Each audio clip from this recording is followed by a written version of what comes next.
The best things that you can do for weight loss is changing the times that you eat. That makes a big difference.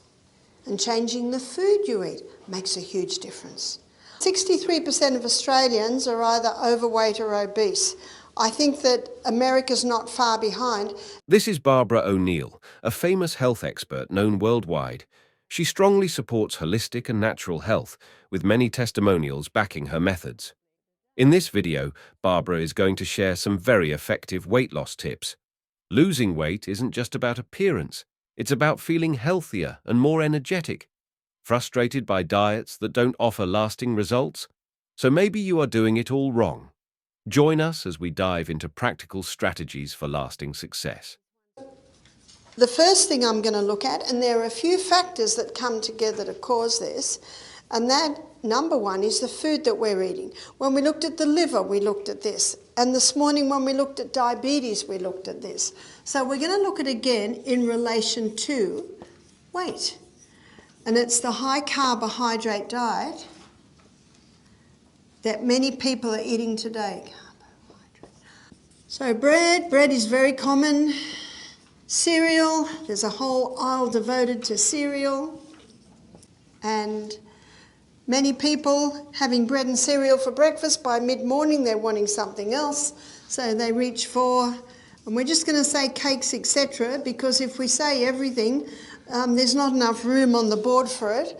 When you go into muffins and croissants and donuts and pasties and pies and pastry, etc., etc., etc. So we're just going to put etc. Also, pasta. I'm a fifth generation Australian Scottish descent. I didn't know what pasta and pizza was till I was about 18. So what did I grow up with? Sausages or chops, mashed potatoes, frozen peas or beans every single night of the week, except for Sunday when Mum would do a roast lamb. And everyone I knew ate like that. I actually had never even heard of brown bread. So this was real traditional Australian. Rice. I'd never had rice. I don't think I went to a Chinese restaurant till I was about 18, and that's the first time I ate rice. Potatoes, well, we ate potatoes every meal. And last and certainly least in nutritive value is the pure crystallized acid extracted from the sugarcane plant. So the following high carbohydrate foods are bread, cereal, cakes, etc., pasta, pizza, potatoes and sugar. And especially the last one, sugar, something so sweet but has become such a big part of our diets worldwide. As sugar intake has increased, so have problems like obesity and diabetes, highlighting shifts in our eating habits over time. And so it brings the glucose. The glucose goes in under the action of insulin, goes through the 20-step pathway. I'm sure everyone's very familiar with the inside workings of the cell now. Yes? And that 20-step pathway gives us 2 units of energy. Isn't that why we eat? To get glucose, to run our energy cycles. The end result of the 20-step pathway is a chemical form of glucose called pyruvate. And pyruvate, as the chemical form of glucose, gets fed into what's called the powerhouse, called the powerhouse because these 8 little chemical reactions, this 8-step pathway, delivers impressive 36 units of energy. And the reason why the 8-step pathway gives 36 units of energy is the presence of oxygen. So this is called the aerobic pathway. Whereas this pathway is called the anaerobic pathway because it does not use oxygen. It produces energy by the process of fermentation. So when we eat the carbohydrates, they're broken down to glucose. The first place the glucose is sent is to the cell. The second place it is sent, because only so much can go through the energy cycles, then it is stored as glycogen. We looked at this morning and how that's particularly useful for the diabetic, having these little, well, it's useful for everyone because they're little molecules of glucose sitting in the muscle cell. And that's why the best place to, or the best time to exercise is early morning, Because in early morning, when you're starting to move, some people say, well, how are we going to get fuel to actually exercise? It's your glycogen stores already sitting in your muscle cell. And when the cell needs it, it's plucked and it's released. Amazing process. But on the high carbohydrate diet, and this is what a lot of people don't realise, especially when people go on a weight loss diet and stop all the fat, yeah? Fat-free this, fat-free that, fat-free, fat-free, fat-free. And yet what are they eating? Lots of carbohydrates. Do you know fat gives the feeling of satiation or satisfaction? And the best weight loss diet is a diet that stops your hunger. Fat is crucial for feeling satisfied after eating, which is essential for a balanced diet. When people cut fats and overconsume carbs, especially for weight loss, they often overlook this. Carbs break down into glucose for immediate energy, with excess stored as glycogen in muscles, acting as a reserve for when the body needs fuel, like in the morning. And fat stops the hunger. So what's happening on this high carbohydrate diet? People have eliminated the fat and they're eating lots and lots and lots of this, not realising that that excess glucose, once we've filled up the energy cycle, we've filled up the glycogen stores, and so now the body sends it to the fat cells. And on this high carbohydrate diet, what's happening to Americans and Australians? They're getting bigger and bigger and bigger. In fact, it's one of the most dangerous fats because what the body does is it stores it in the probably areas of the body that's not used a lot, maybe the arms, the belly, the hips, the thighs, and then when that gets all filled up, then it starts to go to the internal organs, weighing them down. And in the book Wheat Belly, notice the title of the book, Wheat Belly, Dr. William Davis, he shows that sugar particularly, sugar and the hybridised wheat, and the hybridised wheat is found in most breads, cakes, cereals, pastas, pizzas. Because it gets the blood sugar level up so high, so fast, as we looked at this morning, then very quickly it's dumped as a visceral fat on the belly. And in the book Wheat Belly, I think the word wheat belly he uses on just about every page, showing this process. And another fact, another very misunderstood fact, is that glucose burns at 4 calories per gram, whereas fat, it burns at 9 calories per gram. Now this piece of information, which is fact, is in just about every weight loss book as proof that if you want to lose weight, don't eat the fat. It's going to give you more than twice the calories. But what the people don't understand is what a calorie is.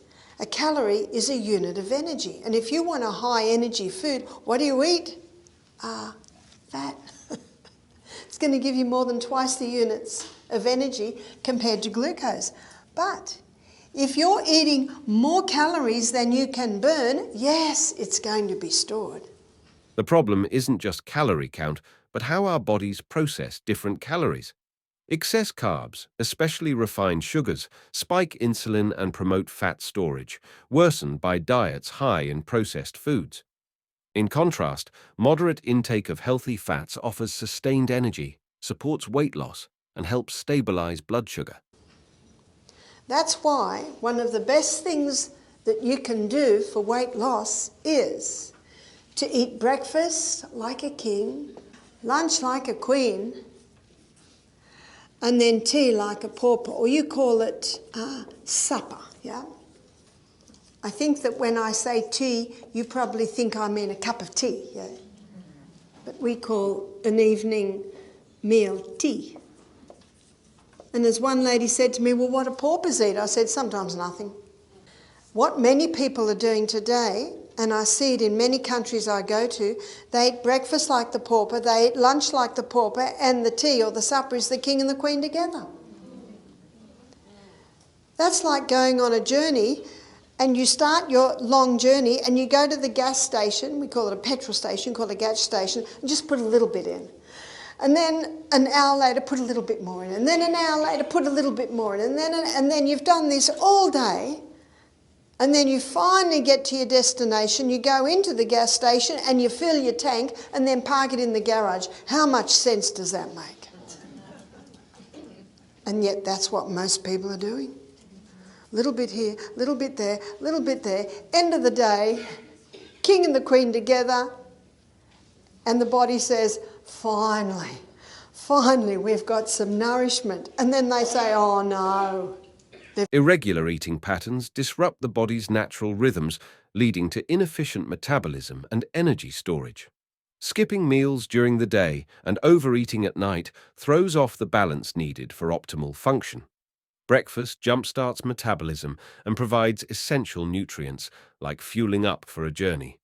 Lunch sustains energy, keeping us productive, while dinner should be lighter, helping the body wind down for rest. But the beauty of the plant proteins, it's much cleaner burning fuel. It doesn't leave an acid waste like the protein does. And when I was consulting with this man, he said to me, I believe if Dr. Atkins had read the China study, Atkins would have become a vegetarian. What an interesting comment. So you can get those results, but you can do it on a plant diet, as long as you do the legumes. And so many people say, oh, legumes, you've got to soak them, you've got to cook them. Well, when you go home tonight, just fill up the saucepan and fill it up with lentils. In the morning, rinse it well, bring it to the boil, rinse it again, put it in your slow cooker. So let's look at protein. Animal protein, only 58% is burnt as fuel. So that's a 42% waste. That's the acid waste. And that's what Dr. Colin Campbell found in his book, The China Study. He could switch cancer cells on and off, and we looked at this briefly when we looked at cancer on the first night, because it's an acid waste, and cancer thrives in an acid environment. We looked at that. Whereas plant protein, it's a lot cleaner burning fuel. It doesn't have that acid waste. So with plant protein, you're getting up to about 80% easy is burnt as fuel. That's a big difference. So your plant protein is a superior protein. What Atkins found, and I found this interesting, he found that these 3 food groups are the essential food groups.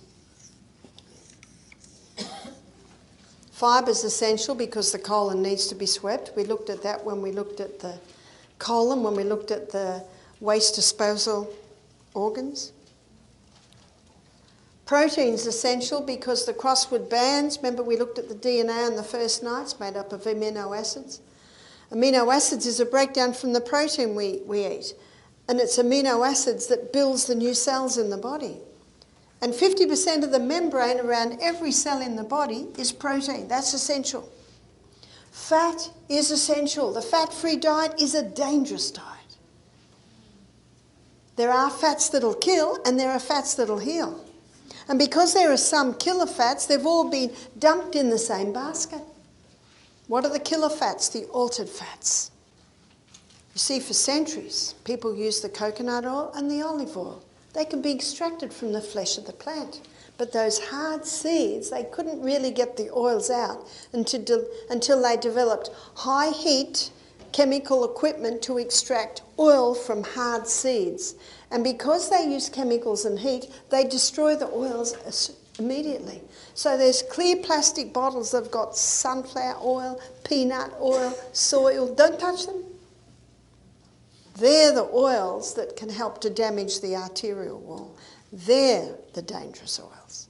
And your deep fried foods.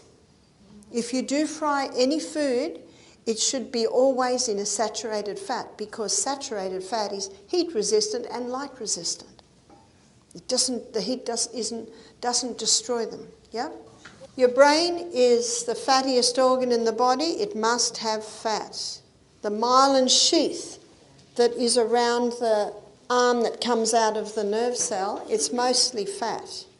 If someone's on a fat-free diet, on cholesterol-lowering medication, because that fatty substance is mostly cholesterol and it protects the nerve cell.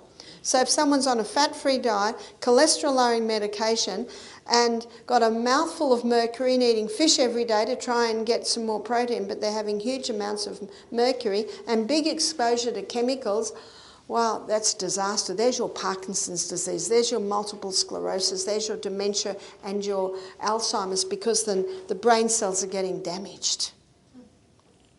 So we need to be having nice amounts of fats. How much? Well, not much. It's a very concentrated food. Maybe a teaspoon a meal, maybe not even that. You don't need much. I don't know about you, but I couldn't drink a cup of oil. No, not attractive. But you would be surprised how much oil a person is consuming when they eat a whole meal of, say, fish and chips and scallops, all that fried food. They're almost consuming nearly, probably between half a cup and 3/4 of a cup of fat. And it's damaged fat. That's the fat that is dangerous. There's no doubt about that. But because there are dangerous fats, unfortunately, they've all been classified as dangerous, but they are not. And we need some. Our brain needs some. So basically, not all fats are harmful. While altered fats from processed oils can damage health, natural fats like those in coconut and olive oil are essential, especially for brain function. Avoiding fats entirely can lead to issues like Parkinson's and Alzheimer's, but consuming healthy fats in moderation is vital for overall well-being. I gave the story this morning when I talked about diabetes of Jim, the guy who was a type 1 diabetic and got off all his medication. And do you remember the weight loss he experienced? Quite phenomenal. And it wasn't just that he was eating breakfast like a king, lunch like a queen and tea like a pauper. It wasn't just that he was on a low carbohydrate, high fibre, generous protein and healthy fat diet. It was also the fact that he began to drink more water. He was having 8 to 10 glasses of water a day. And when you start drinking more water, it's also time to start having some whole salt. But it's the fourth point that I think made a dramatic effect. It all has an effect. And that was the high intensity interval training.